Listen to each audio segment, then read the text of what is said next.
C'est ma fille qui est venue ici à la Nouvelle qui m'a dit, tu sais papa, tu t'occupes de beaucoup de choses et tu te rends pas compte que maman commence à perdre la mémoire.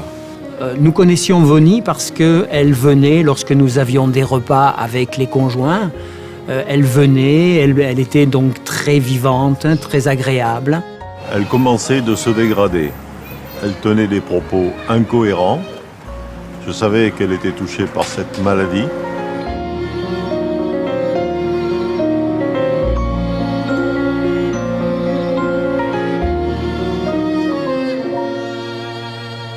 Et lorsqu'elle a commencé à avoir sa maladie, nous avons vu aussi donc le Robert qui avait un problème important.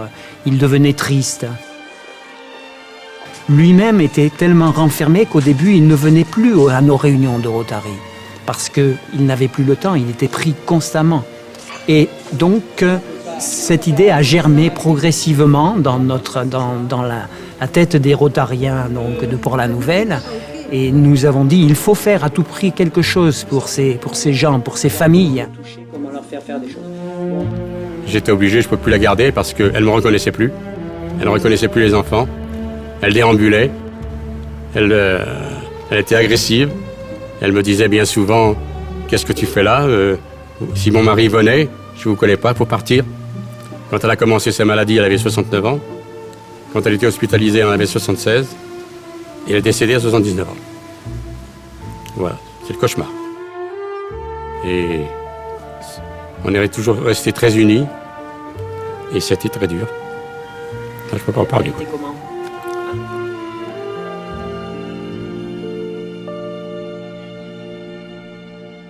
Ça va, allez-y. Allez. On a ressenti, par l'histoire de Robert, on a ressenti cette nécessité d'avoir ce qu'on a appelé par la suite la halte répit.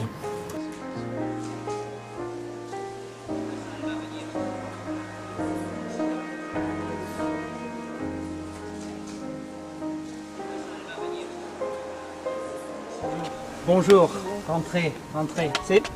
Ça fait plaisir.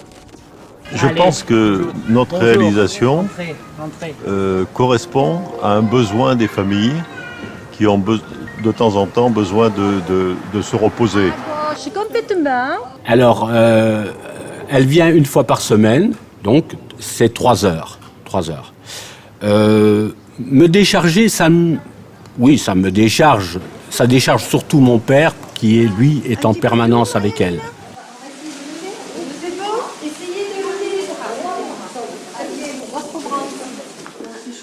Je peux aller en chercher chez moi, c'est pas loin.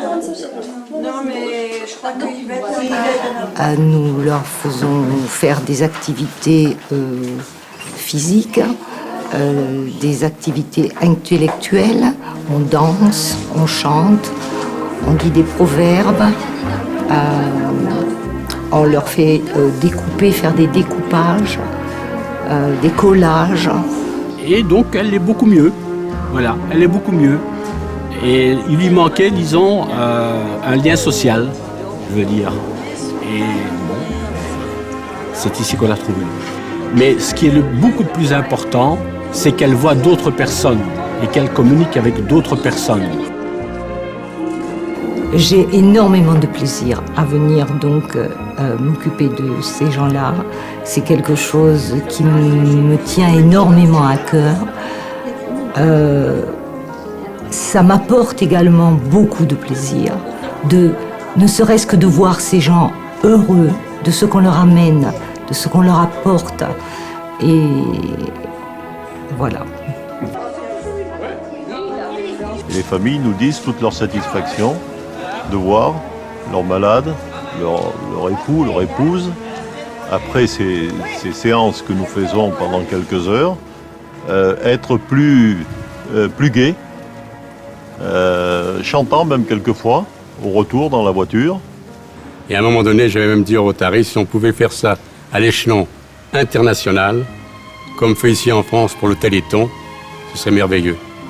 Que le Rotary puisse prendre cette idée-là, justement, qui est une idée importante, car en fin de compte, les gens qui ont la maladie d'Alzheimer, c'est un peu particulier. C'est un challenge économique, humain, social. C'est vraiment quelque chose, un problème vraiment très très important. Et le Rotary pourrait prendre ça comme une idée maîtresse, une idée majeure pour arriver à un peu partout faire ce que nous faisons donc de façon bénévole. Et si elle est heureuse de venir, elle est heureuse de vivre. Et si elle est heureuse de vivre, elle s'accroche à la vie. Voilà. Prête-moi ta plume pour écrire un mot. Ma chandelle est morte, je n'ai plus de feu. Ouvre-moi ta porte pour l'amour de Dieu.